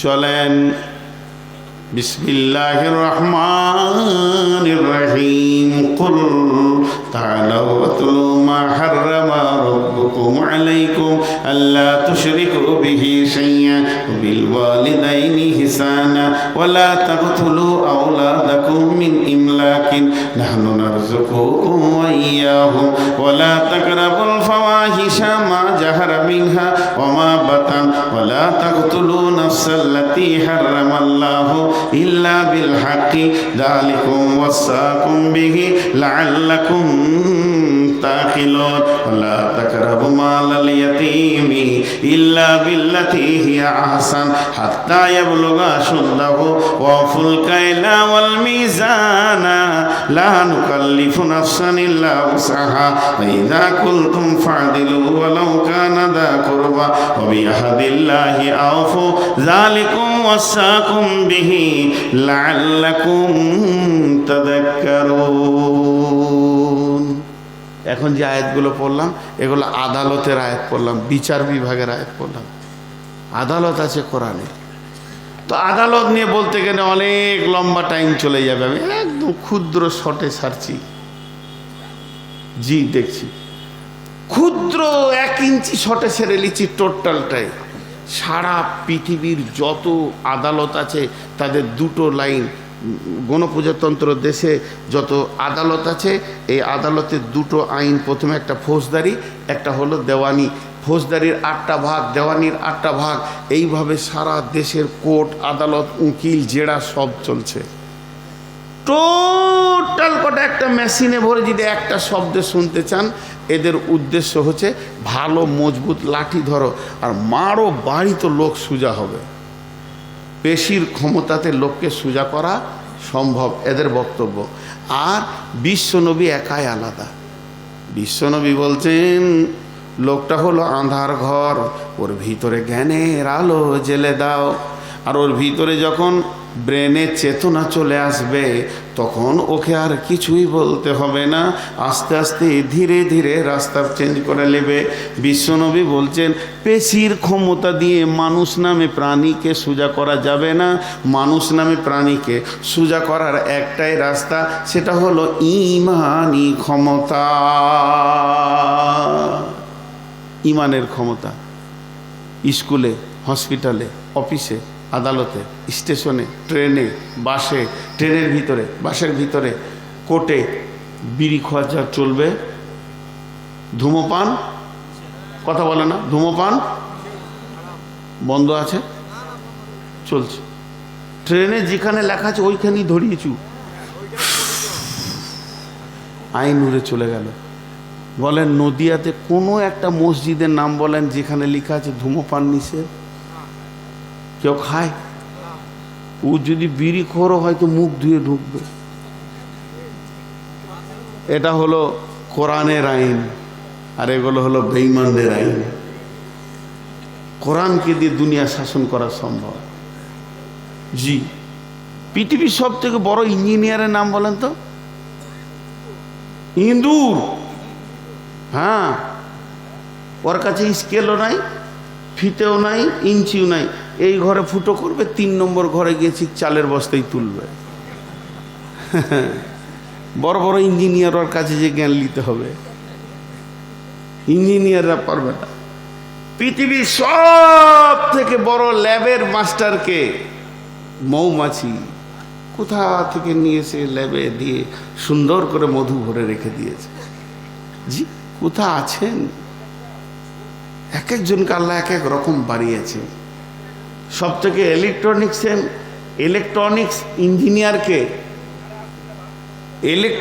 ইঞ্জিনিয়ারকে হ্যাঁ, বাবুই পাখি। ও নিজে বাসা বাঁধবে, আঁধারে থাকতে পারে না, গোবর নিজে রেখে দিবে আর একটা জোনাকি পোকাকে নিয়ে এসে ভরে দেবে, সারা রাত আলো চলবে, লোডশেডিং নেই। হ্যাঁ, কাদা নেই না কেন, গোবর নেই, ও জানে যেখান থেকে অক্সিজেন আসবে, ও মরে গেলে আমার ঘর আঁধার হয়ে যাবে। কোথা কেবেল, কোথা তার? আল্লাহ তাবারাক ওয়া তাআলা আমাদেরকে সব থেকে দামি কিতাব দিয়েছে কোরআন। একবার মহব্বতের সঙ্গে সবাই বলবো আলহামদুলিল্লাহ। সকলে জোরে বলি আলহামদুলিল্লাহ। এইটা আমি একটা আবেদন রাখছি আপনাদের হাতগুলো ধরে, প্রত্যেকটি পাড়াতে একটা করে তালিমের জায়গা হয়ে যাক, কোরআনকে শিখার, অন্তত রিডিং পড়া শিখার। প্রত্যেকটা মুসলমানকে কোরআনের জ্ঞান অর্জন করতে হবে। আল্লাহ আমাদেরকে তৌফিক দান করুন। আর সেই কোরআনের একটা বড় ফ্যাক্টরি আপনাদের এখানে চলছে, মাহাদুস সালাফিয়া। এটা জানিয়েন না? জি, আর একটা কথা বলতে গিয়ে থাকতে পারছি না। নালাগোলার দিকে একটা দত্তকটা বলে মাদ্রাসা আছে, নাম বলে দিলাম, ভুল হয়ে গেল, ইউটিউবে প্রচার হয়ে যাবে। নালাগোলা লাইনে যে কোনো একটা মাদ্রাসা আছে। আমি বসে আছি 10 মিনিট, যেমন আব্দুল সবুর ভাই বয়ান করলেন, আমি 10 মিনিট বসে থাকলাম। ওই রকম আমার আগের বক্তা বলছে যে এখনকার মৌলবীরা কিছুই জানে না, খালি কলা কলা কলা কলা করে পড়িয়ে দিচ্ছে আর চলে গেছে। আবিষ্কার কিছুই করতে পারলে না, আবিষ্কার কিছুই করতে পারলে না, ওই দুঃখটাও বলে দিলেন। কত আর জ্ঞান, মানে আবিষ্কার যে করেছে, আমেরিকা এই আবিষ্কার করেছে, ইংল্যান্ড এই আবিষ্কার করেছে, তুরস্ক এই আবিষ্কার করেছে, এই আবিষ্কার করেছে, জাপান এই করেছে, জার্মান এই করেছে, অনেকক্ষণ বক্তব্য রেখেছে। বক্তা ভালো, কিন্তু এই কথাটা আমি নিতে পারলাম না। ওকে আমি বললাম আপনার সঙ্গে আমার দ্বিমত আছে। বিশ্বনবী কি আবিষ্কার করেছে ওটাকে বলো। কোরআন বিশ্বনবী যা বুঝেছে আর কেউ বুঝেনি। আবিষ্কার যদি কোরআনে থাকতো তো আল্লাহ রসুল আবিষ্কার করে চলে যেতেন, কিন্তু আল্লাহ রসুল যে আবিষ্কারটা করেছেন সারা পৃথিবীর কেউ পারবে না। সেটা কি? সেটা হলো মানুষকে মানুষ বানিয়েছেন। চ্যালেঞ্জ। আজকে কলেজে জীবন বিজ্ঞান পড়ানো হচ্ছে, রাষ্ট্রবিজ্ঞান পড়ানো হচ্ছে। যে রাষ্ট্রবিজ্ঞান পড়াইলো, 2 তলার ওপরে 1 ঘন্টা ধরে লেকচার দিল, আর যেই টিফিন হয়ে গেল এসে দাঁড়িয়ে পেচ্ছাপ করছে, সেই আদর্শ নেই তো লোককে আদর্শ কি দেবে? কথা ঠিক না ভুল? আজকে তারই আদর্শ নাই। যে 2 ঘন্টা ধরে মানুষকে মানুষ বানাতে গেছে সে দাঁড়িয়ে দাঁড়িয়ে পেচ্ছাপ করছে। আর বিশ্বনবী কত বড় আবিষ্কারওয়ালা ছিলেন, একটা ছোট্ট উদাহরণ দিলে বুঝলো। এটা হলো পরশ পাথর। পরশ পাথর এইটাকে যদি সোনা হয়ে গেল, এটাতে লাগাবো সোনা হয়ে যাবে, বোতলটা লাগাবো সোনা হয়ে যাবে, টেবিলটা লাগাবো সোনা হয়ে যাবে। পরশ পাথর যাকে টাচ করবে ও সোনা হয়ে যাবে। তো সোনা যদি 1 লাখ টাকা ভরি হয়, পাথরটা ভরি কত? হ্যাঁ, 1 টাকাও দাম নেই। কত সুন্দর বুদ্ধি করে বলেছে যে 1 টাকাও আর দাম নাই। জি, পরশ পাথরের মূল্য কেউ মেপে দিতে পারবে? বিশ্ব নবী ছিলেন পরশ পাথর। চোর এসেছে মানুষ হয়ে গেছে, লম্পট এসেছে মানুষ হয়ে গেছে, সুদারু এসেছে, মাতাল এসেছে, রসুলের ছোঁয়া পেয়ে গেছে তো মানুষ হয়ে গেছে। তাহলে ওই মানুষটার দাম কত? পৃথিবীর কেউ মেপে দিতে পারবে না। এমন একটা ফ্যাক্টরি পৃথিবীতে কেউ বানাতে পারেনি। এম এর ছেলে 100টা পাওয়া যাবে, বি এর ছেলে 100টা পাওয়া যাবে, লাখখানা ছেলে পাওয়া যাবে, কম্পিউটার জানে। কিন্তু প্রকৃত মানুষ কিনা এটা বোঝা বড় মুশকিল আছে। আর আল্লাহ নবী যে মাদ্রাসায় ক্লাস চালিয়েছেন, যে জায়গায় পড়িয়েছেন, আর যে কিতাবটা নিয়ে সাইজ করেছেন মানুষকে, এ ফিহা কুতুবুন কাইয়্যিমা, ফিহা কুতুবুন কাইয়্যিমা সুহুফিম মুতাহহারা।